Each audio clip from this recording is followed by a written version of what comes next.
அண்டமாய் அவனியாகி அரியோனா பொருளதாகி தொண்டர்கள் குருவுமாகி துகளறு தெய்வமாகி என் திசை போற்ற நின்ற என் அருள் ஈசனான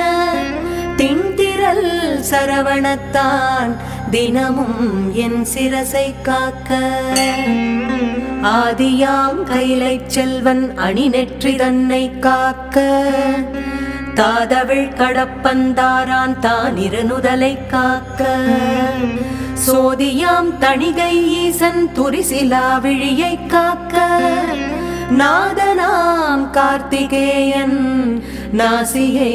நயந்து காக்க இரு செவிகளையும் செவ்வேள் இயல்புடன் காக்க வாயை முருகவேள் காக்க நாப்பல் முழுதும் நல்குமரன் காக்க துரிச